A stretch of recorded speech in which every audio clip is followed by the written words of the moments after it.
এই বুঝি তোমার আসার সময় হলো? আরে বাবা, এই তো তাড়াতাড়ি চলে আসছি। বৌরি ভুজুং বাজাং বুঝাই টুজাই আইছি। আমার বউ তো আমার সাথে কলকাতায় আসতে চাইছিল। তা নিয়ে আসতে পারতে। পাগলি নাকি তুমি? হ্যাঁ, ও নিয়ে আসে তারপরে তোমার আর আমার দেখতে পারে সন্দেহ করবে না রে? সন্দেহ কি? তুমি তো বলিছো যে আমার বিয়ে করবা। হে হে, কি কি কি কি কি কথা বলছো তুমি? কেন তুমি বলনি 1 বছর আগে বিয়ে করবা? আরে তখন আমার বিয়ে হয়েছিল না, এখন আমার বিয়ে হয়ে গেছে। এখন আমি তোমার কি করে বিয়ে করি? আরে আর কি মারছিলাম। ওরকম আর কি মেরো না, বুঝছো? আমার ব্রেন পুরো শর্ট হয়ে যায়।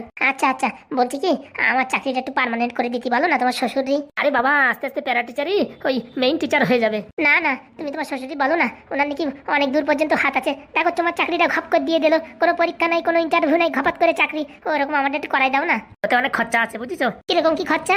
সে আমি জানি না, কিন্তু খরচা আছে। তুমি আমার বন্ধু না, তুমি হচ্ছে আমার শত্রু। কেন এরকম কেন বললে? আরে বাবা, আমার চাকরিটা একটু পার্মানেন্ট করাই দাও না, তাহলে ঝামেলা যায়। আরে হবে হবে, আস্তে আস্তে হবে, চাপ নিও না। বলছি এই ট্রেন ঢুকবে এক্ষুনি, চলো পিছন দিকে চলো। হ্যাঁ, পিছন দিকে চলো। সব মানুষ সামনের দিকে ওঠে তো, আর আমরা পিছন দিকে উঠি, চলো। হ্যাঁ চলো।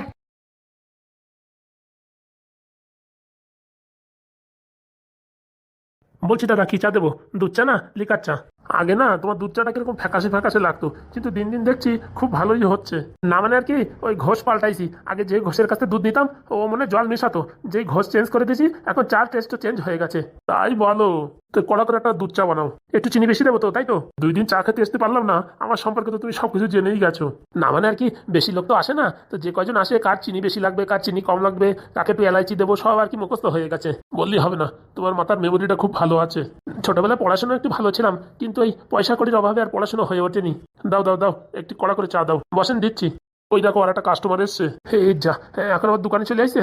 এখন আবার খিস্তি খামারি করবে কিনা কে জানে। কি আমার থেকে ভয় পাচ্ছ নাকি? না মানে হঠাৎ করে দোকানের দিকে, কোনোদিন তো আসেন না দোকানে, আজকে কিরকম কি দোকানে আসলেন বুঝলাম না। বলছি কি, তোমার একটা কথা বলার আছে। হ্যাঁ হ্যাঁ বলেন। বলছি কি, ওই কালকে না তোমার যে বেশি কথা বলিস না, তার জন্যই আমি দুঃখিত। তোমার কাছে আমি ক্ষমা চাইছি। ক্ষমা আর আমার কাছে? আর বলো না, বউ ছেলেতে মিলে এমন বুনো কচু ঘুষিছে, এখন বসার জায়গাও নেই, খাওয়ার জায়গাও নেই। মানে কচু ঘুষিছে মানে? আরে তোমার সেদিনকে ওই মদ খেয়ে টুকি নাকি বলিস না, আমার বউ আর ছেলে মিলে আমার এমন কচু দেশে, এখন মানে বাড়ি যাওয়া দুষ্কর হয়ে পড়িছে। না না, ওনাদেরকে তো আমি কিছু বলতে বলিনি। তোমার বলা লাগেনি, আমার গিন্নি সব কিছু বলিছে। বলছি দাদা, আমার ক্ষমা করে দাও। না না, ক্ষমা চাইছেন কেন? আপনি তো আমাদের নিজেদের মানুষ, নিজেদের মানুষের কাছে কেউ কোনদিন ক্ষমা চায়? বলছি বাড়িতে যে কালুন কাল হইছে, আমি এখন আর বাড়ির মুখ দেখাতে পারছি না। আরে বাবা, সবাই তো আপনার ভালোর জন্য বলে। আপনি যদি একটু মদটা ছেড়ে দেন, মানুষ তো আপনি খারাপ না, ভালো মানুষ, কিন্তু ওই মদের নেশায় আপনি কি কি বলেন, আপনার কিচ্ছু ঠিক থাকে না। ঠিকই বলিস, তাই আমি সিদ্ধান্ত নিছি আজকের থেকে আর মদ খাবো না। ভূতির মুখে আবার রাম নাম নাকি? সত্যি বলছি, আজকের থেকে আর মদ খাবো না। সত্যি আপনি মদ খাবেন না? হ্যাঁ খাবো না। আর ভাবতেছি কি, তোমার দোকানে এসে একটু হাতে হুতে কাজ টাজ করে দেবো। এখন বয়স হয়ে গেছে তো, ওই সেন্টারিং কাজে ফাজে যেতে পারবো না, তাই চার দোকানে গ্লাস ধোয়া, কোথায় মানুষের একটু চা বয়ে দেওয়া, চিনি আনা, চা আনা, এইসব কাজ ভাবছি করবো। না না, ওসব কিচ্ছু করার দরকার নেই, আপনি বসে থাকলে তাতেই হবে। আমি সব কাজবাজ করে নেবো, আপনি খালি মদটা ছাড়েন, আর কিচ্ছুর দরকার নেই। না না, খালি যদি বসে থাকে তো লাভ নাই, তোমারও 2 টাকার উপকার হয়, সেমন কাজ করবো, লোকজন ডাকি ডাকি নিয়ে আসবো। না না, তার কোনো দরকার নেই, আপনি খালি মদটা ছাড়েন, তাতেই হবে। ছেলে বৌদি যেরকম খিস্তি খামারি করিছে, এখন তাদের মন জোগাড় করতে গেলে আমার কাজ করতেই হবে, নালি কোনো রক্ষা নেই। না না, ফুটো তো কোনোদিন বলে না আপনাকে কাজ করতে, শুধু বলে কি একটু মদটাত খাওয়া বন্ধ করতে। না না, বাড়ি বড় কথা বলেছি যে আমি আর এবারে আসবো না, আর তোমাদের খাবো না, আমি রান্না বান্না করে খাবো। কিন্তু গরমে গরমে তো বলে দিলাম, কিন্তু এখনো আমি ভাবলাম যে পুরোনো দিনের কথা, মাথায় 8টা 10টা করে ইট নিয়ে যাওয়া কি চারটিখানি ব্যাপার, পুরো একদম হালুয়া টাইট। কিচ্ছু হবে না, ফুটো ভালো মানুষ, আর বৌদি তো আরো ভালো, একটু বুঝিয়ে বলবো, কিচ্ছু হবে না। বলছি তুমি আমার হয়ে বলবা? বলবো না কেন, আমি আপনার হয়ে না বললে আর কে বলবে, কিন্তু আমার একটা কথা দিতে হবে, আজকের থেকে আর বাংলায় হাত দেবেন না। সত্যি বলছি, আজকের থেকে আর আমি বাংলায় হাত দেবো না, কিন্তু করোনার মতন ভাইরাস যদি কোনো সময় আসে, সেই সময় কিন্তু আমার জীবন বাঁচাতে আমি কিন্তু তখন বাংলারে কিন্তু ছাড়বো না। আচ্ছা ঠিক আছে, আপনি এখন তো ছেড়ে দিন, পরেরটা পরে দেখা যাবে। না না সত্যি, করোনার সময় বাংলা আমার যেভাবে প্রোটেক্ট করেছে, ও মোটামুটি কোনো ইঞ্জেকশন ভ্যাকসিনেও কাজ করেনি। তাই নাকি? তাতে আগের তো বলতে, আমিও 2-4 পাক বাংলা লাগাই দিতাম, আমার যে করোনা হয়েছিল। আরে ভাই, করোনার মেইন হচ্ছে ট্রিটমেন্ট হচ্ছে বাংলা। বাংলাদেশ স্নান করো, বাংলাদেশ খাও, বাংলাদেশ হাগো, বাংলাদেশ সব কিছু করো, মানে ওয়াল টোটাল স্যানিটাইজ, বডিতে কোনো ভাইরাস ব্যাকটেরিয়া কিচ্ছু আসতে পারবে না। 1 বোতল বাংলাদেশ স্নান করে নেবা, কমসে কম আমি গ্যারান্টি দিচ্ছি 24 ঘন্টা 48 ঘন্টার ভিতরে বডির উপরে কোনো ভাইরাস ইনফেকশন করতে পারবে না। আর যদি স্নান করায় এত কাজ হয়, তাহলে যদি আপনি বাংলা খান, পেটের ভিতরে এক সপ্তাহের একটা বাংলায় একটা পোকামাকড় কি একটা ভাইরাস পর্যন্ত আসতে দেবে না। আর থাকলো মুখ ধোয়া আর পিছন ধোয়া, এই দুটো কাজও যদি বাংলাতে করতে পারেন, আমি গ্যারান্টি দিয়ে বলছি, এই করোনা কি, করোনার মা বাপ গোষ্ঠী ধরে চেষ্টা করেও কিচ্ছু করতে পারবে না। কি বলছেন? আরে বাবু, আমি শোনা কথাই বিশ্বাস করি না, আমি নিজেই অ্যাপ্লাই করেছি, তাই বলছি। বাংলার প্রতি আমার দৃঢ় বিশ্বাস, তবুও সংসারের গন্ডগোল অশান্তির জন্য ছাড়িয়ে দিচ্ছি, কিন্তু যদি এরকম ভয়াবহ মানে রোগ আক্রান্ত করে, তখন কিন্তু আমি বাংলারে আবার কিন্তু গ্রহণ করব। আচ্ছা এখন তো ছেড়ে দিন, পরেরটা দেখা যাবে। দেখা যাবে বললি হবে না, তোমার কথা দিতে হবে যে ওই রকম রোগ ভোগ ভাইরাস আক্রান্ত কোনো যদি জীবাণু আসে তখন আমার কিন্তু আবার বাংলা খাতি দিতে হবে। আচ্ছা ঠিক আছে, এই কথাটা আমার ছেলেরা একটু বউটি একটু বুঝাই দিও, ঠিক আছে? হ্যাঁ হ্যাঁ, আপনি ওখানে বসেন, আমি এক কাপ চা দিচ্ছি। না না, আসি এমনি চা খাই, আপনার লস তাড়াবো না, আগে বেচা কেনা হোক, বাড়ি যাওয়ার আগে 2 কাপ মেরে তারপর যাবো। আচ্ছা ঠিক আছে। বলছি কাপ প্লেট কিছু ধুতে হবে? না না, কিচ্ছু করা লাগবে না, আপনি চুপটি করে ওই চেয়ারে বসুন। ঠিক আছে। বলছি একটা দুধ চা দিই, দাও দেখি। আর আমার চাটা আপনাকেও দিচ্ছি, এই নিন ধরেন। গন্ধ তো খুব সুপার আসছে। বলছি কেমন খাওয়া যাচ্ছে? বলছি কি বানিয়েছেন? এ তো অমৃত। এই জিনিস যদি আগে পাতাম আমি কোন কালে মদ ফদ ছেড়ে দিতাম। আপনাদের কতবার বলেছি একটু চার দোকানে আসেন, চা খেয়ে যান, কোনোদিন তো আসেনি না, আজকে তো ভুলভ্রান্তি করে আসছেন মনে হয়। বললি হবে না, চায়ের টেস্ট আছে, এরকম চা বানিয়ে যাও, দেখো 2 দিন পরে তোমাদের দোকানে আর কি লোকজনের মানে থামাতে পারবা না। আপনাদের আশীর্বাদ থাকলে ঠিক একদিন ওরকম হবে, হবে মানে হতেই হবে। এরকম চা আমি বাপের জন্মে খাইনি, তাই তো ভাবি মায়ের ছেলের হাতে বাড়ি চা কেউ খাতি চায় না কেন, দোকানের চা কেন খায়? আজকে বুঝলাম দোকানের চায়ের স্বাদই আলাদা। চা তো না, মনে হয় কি অমৃত। বলছি দাদা আমার একটা দাও নাকি? এই দিচ্ছি দিচ্ছি। বলছি এতদিন কোথায় ছিলি? হ্যাঁ, তোরা ছাড়া যে আমি অসহায় তুই তো জানিস। তাহলে তোর মাসিকে ছেড়ে এতদিন তুই কোথায় ছিলি সেটা বল। আরে বাবা, ওই মেশোর ভয়তে আমি এতদিন আসিনি। তোর মেশোর বুকির বাটায় কোনো দম আছে যে কিছু বলবে তোর মাসির উপর দিয়ে? এই তুমি তো ফোন করলে বলে আমি আইছি, নাই তো আমি ভাবছিলাম আরো 1 মাস পরে আসবো। আরে তোর মেশো কিচ্ছু করতে পারবে না, ও খালি উপর দিয়ে খালি ভন ভন ভন ভন করে। হ্যাঁ, হুল ফুটোই তো আমি। বলছি মেশো ঠান্ডা হয়েছে? মেশো ঠান্ডা হয়ে গেছে, ঢ্যাবনা ঠান্ডা হয়ে গেছে। কি বলছো? ঢ্যাবনা ঠান্ডা হয়ে গেল?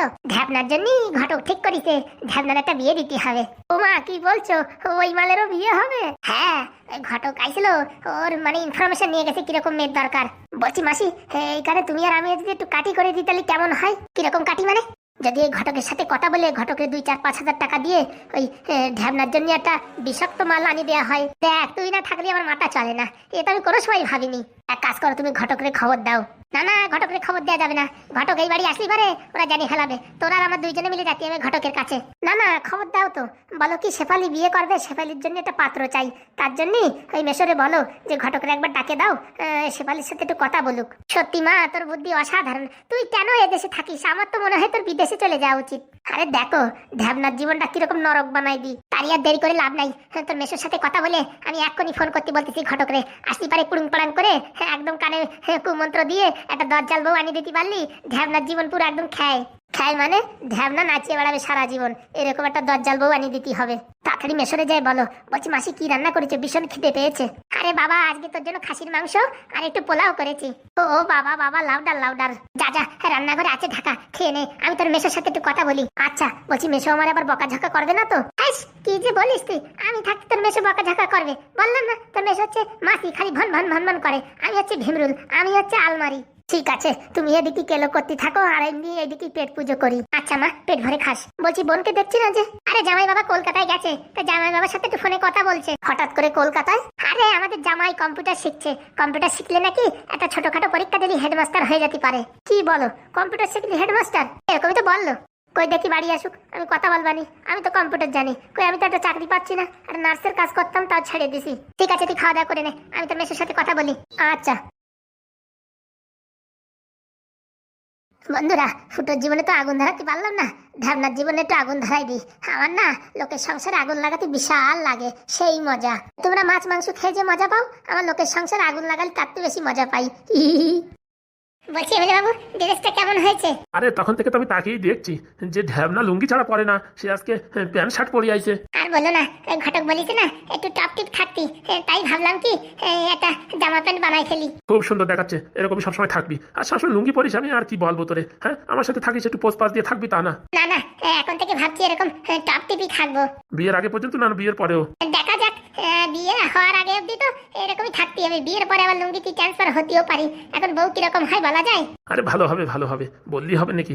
ঘটক আমাদের স্পেশাল ঘটক। বলছি এমএলএ বাবু, 2 দিন তো হয়ে গেল, কোনো খবর টবর দিল না? আরে বাবা, তোর জন্য কি এরকম এরকম মেয়ে খুঁজতেছে নাকি? মনে কর কোনো রাজপ্রাসাদের সুন্দরী কন্যা, তা খুঁজতে একটু সময় লাগবে না? কি বলছো, আমার জন্য রাজপ্রাসাদের সুন্দরী কন্যা? না তো কি, তোর কি দেখতে খারাপ নাকি? হ্যাঁ, কিরকম একটা রসগোল্লা রসগোল্লা ভাব। কি যে বলেন! ঠিকই বলছি, বিশেষ নয় বন্ধুদের কাছে শোন। তাই বন্ধুরা, আমার কি রসগোল্লার মতন দেখায় না পুরা কালা গোলাপ জামুনির মতন দেখায়? বেশ, তোর রসগোল্লার মতন দেখায়, আমি বলছি না। দেখি বন্ধুরা কি কমেন্ট করে। বলছি কি, একবার একটু ফোন করো না। হ্যাঁ, ঘটকে একটু ফোন করো না। আরে অত ফোন করার দরকার নাই, ঘটকের জ্বালা আছে। হ্যাঁ, মেয়ে দেখাতে পারলি টাকা আর বিয়ে দিতে পারলি টাকা, তো তার একটা পিছনে জ্বালা আছে না। আমরা ফোন করলি তাড়াহুড়োই কেন ভুলভাল মাল দেখাই দিল। ভুলভাল মাল মানে?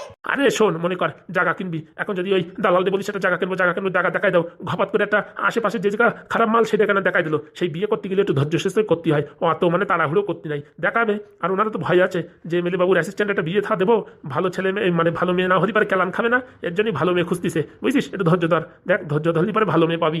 এত বছর যখন ধৈর্য ধরেছি, আর ধরলাম না তো 2-4 দিন। এই তো গুড বয়। ওই গো, শুনছো? হ্যাঁ বলো।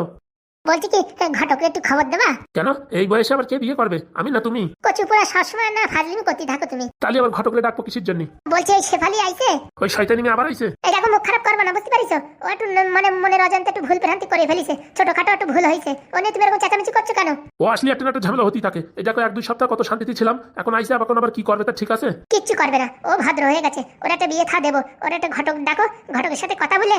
আমিও ভাবিছি কি, মেয়েটা তো এখন বয়স হচ্ছে, আর পরে ভালো ছেলে পেলে পাওয়া যাবে না, এখন দেখতে শুনতে ভালো আছে, মুখির একটু গ্ল্যামার আছে, তো এই সময় বিয়েটা দিয়ে দিই। ওই মেয়ের বিয়ে দেওয়া মানে কার জীবন নষ্ট করা। এরকম কথা বলে তো তুমি ঘটকরে ডাকো। হ্যাঁ, আমি বাবু ঘটকরে ডাকেন তো একটু কথাবার্তা হয়ে যাবে। আর মানুষ মাত্রই পরিবর্তন হয়, হয়তো এখন শেফালি পরিবর্তন হয়ে গেছে। একদম ঠিক বলেছি ঠাকুরপো। ওই একটু খাসির মাংস আর একটু পোলাও রান্না করেছি, যাওয়ার সময় খেয়ে যাও। আচ্ছা। ঝামনা, তুই এই কথা বলছিস? হ্যাঁ, হতেও পারে, পরিবর্তন হতেও পারে, বিয়ে দিয়ে দেন, তাতে ঝামেলা কি? ঢ্যাবনা, তোর ভিতরে এত পরিবর্তন? আরে বাবা, আমারে দুটো বেশি কথা বলিস দেখি আর মাথা পেতে নিচ্ছি, অনেক কোনো সমস্যা নাই। এই দেখিছো, ঢ্যাবনাদাই মাফ করে দিছে, আর তুমি এখনো রাগ করে আছো? হ্যাঁ, আরে তুমি ওর নিজের মেশো, এরকম কাজবাজ করলে হয়? তা শুনি কিরকম ছেলের দরকার? আরে বাবা, তুমি ডাকো, ও বৃত্তান্ত বলবে, আমি কি করে জানবো ওর কিরকম ছেলের দরকার? দেখো, আবার কোনো ঝামেলা পাকাবা না তো তোমরা দুজনে মিলে? আরে তোমরা কি বলো, কারণ বিয়ে থানিয়ে কোনো ঝামেলা হয়? বিয়ের কথা শুনলে আমার ভয় লাগে। হ্যাঁ, আগে যা কাণ্ড করেছি তাতে তো ভয় লাগারই কথা। আবার সেই পুরনো কথা টেনে বার করতেছ? আমি না তুমি? হয়েছে, অত পেঁচাল পারি না, তুমি যাও, আমি ঘটকরে ফোন করতেছি। এখনই করো। আরে বাবা, আমি ডাকতেছি, অত ব্যস্ত হইলে না, সে কাজে কোথায় না কোথায় আছে, তা ঠিক আছে? আচ্ছা, ফোন করে আমার বলো কি বলে। কি আবার বলবে? আমি ফোন করলে আর যেখানে থাকুক উড়ে চলে আসবে। ঠিক আছে, ডেকে নিয়ে আসো। বলছি ঢ্যাবনা, আমার বউ আর ওই শেফালি মিলে কোনো প্যাঁচ মারতেছে না তো? না না, কি প্যাস মারবে, আর ভালোই তো, বিয়ে হয়ে গেলে এখান থেকে চলে যাবে, ঝামেলা কমে যাবে। এই শালা, এই কথা তো আমি ভাবিনি। তাহলে একটু মাথা খাটান, শেফালির যদি বিয়ে হয়ে যায়, আর ঘটক বাবুরি বলবো কি একটু দূরের ছেলে দেখো, যাতে ঘন ঘন এই বাড়ির আসতে না পারে। এইরকম বুদ্ধি দিচ্ছিস রে ঢ্যাবনা? তোর বিয়ের কথা শুনে আমার মনে হয় তোর মাথার বাতি খুলিয়ে গেছে। আস্তে আস্তে, ওইদিকে রানীমা শুনতে পারলে আবার ঝামেলা আছে। ঠিক বলেছিস, আমি এখনই ফোন লাগাচ্ছি। আর আমার ব্যাপারটাও শুনো একটু। আরে শোনার কি, ডাইরেক্ট আমি ডাকিয়ে নিয়ে আসতেছি বাড়ি। তাড়াতাড়ি ফোন করেন। ঘটক, নান্টু ঘটক, কেলটু ঘটক, কই গেল সে ঘটক? বলছি লাউড স্পিকার দেবেন, আমি একটু শুনবো। এই যে পাইছি। লা লা লা লা লা লা লা, এই লা লা লা লা লা লা লা। উরি বাবা, কি কলার টিউন লাগাইছে! বললি হবে না, বুড়ো হয়ে গেছে কিন্তু রস কমেনি এখনো। হ্যালো, ঘটক স্পিকিং, আমি এমএলএ বাবু বলছি। ও স্যার, আপনি? হ্যাঁ, বলেন স্যার। বলছি কি খবর? ওই যে আমার অ্যাসিস্ট্যান্ট, তার জন্য মেয়েটা দেখেছেন? মেয়ে তো 3-4টে দেখেছি, আজকে বিকেলেই ভাবিছিলাম আপনাদের বাড়ি আসবো। হ্যাঁ, আর একটা ছেলেও দেখতে হবে, আর একজনের বিয়ে দিতে হবে। আর একজনের বিয়ে মানে আমার ওই শালির মেয়ে। উরি বাবা, এ তো পুরো খাজানা, ভালো ছেলে আছে, ভালো ছেলে আছে হাতে, তাড়াতাড়ি চলে আসো। এই তো আমি একবারই কথাবার্তা বলছি, এখান থেকে কাজ সেরে বাড়ি যেয়ে স্নান করে চলে আসছি। খাওয়া দাওয়া করার দরকার নেই, আমাদের বাড়ি ভালো মাংস রান্না হয়েছে, আর এই পোলাও। আমি তাহলে সেনা আজকে আর করবো না, বুঝতে পারিস? আমি ডাইরেক্ট চলে আসতেছি। আর যে শীত পড়িছে, 2-4 দিন ছান্না করলে কোনো অসুবিধা নেই, আমি আসতেছি, ওই ঘন্টাখানেকের ভিতরে আসতেছি। আসো তাড়াতাড়ি আসো। ঠিক আছে, রাখছি। ঢ্যাবনা, ও ঢ্যাবনা, বলেন। কোথায় হারিয়ে গেছিলি? আমি আমার সুন্দরীর স্বপ্নে হারিয়ে গেছিলাম। বলছি কিরকম দেখতে হবে তাই ভাবছি, যে পরিষ্কার হবে না কালো হবে, লম্বা হবে না খাটো হবে, সে অনেক ভাবনা। আরে ভালোই হবে, খারাপ হবে কিসের জন্য? তুই টেনশন নিচ্ছিস কেন? আমি এখানে আছি। ভালোই যেন হয়। বলছি এমএলএ বাবু, আমার বিয়ের সময় আপনারা কিন্তু আমি একটা ধুতি আর একটা পাঞ্জাবি দেবো। তুই শালা কি বলিস? হ্যাঁ বাবা, হ্যাঁ, আমার তো কপাল খুলিয়ে গেছে। ঢ্যাবনা আমার ধুতি আর পাঞ্জাবি দেবে। হ্যাঁ এমএলএ বাবু, পারবেন তো? জনম ধরে পারবো? তুই কি বলছিস? সত্যি এমএলএ বাবু, আপনার মতন মানুষ হয় না। আপনি আমার জীবনটা পুরো একদম ধন্য করে তুলিছেন। কেন? বাড়ির থেকে কেউ আমার বিয়ের কথা ভাবেও নাই, কিন্তু আপনি এই অধমের কথা ভেবে মেয়ে দেখতেছেন, এত গরজ করতেছেন, সত্যি আমার পুরো ইমোশনালে কান্দা এসে যাচ্ছে। হেই, কান্দিস নে, পাগল নাকি তুই? আমার অ্যাসিস্ট্যান্ট, আর তোর জিম্মেদারি, তোর দায়িত্ব যদি আমি না নিই, তার কে নেবে? সত্যি আপনার মতন মানুষ হয় না। আপনার পা দুটো উপরে তোলেন, একটু নমস্কার করি। কি বলছিস রে ঢ্যাবনা? এমএলএ বাবু, পাটা তোলেন, একটু মাথায় ঠেকাই। আরে না, এখন ঠেকান দরকার নাই। আপনি আমার পিতৃতুল্য, পাটা একটু মাথায় তোলেন আমার।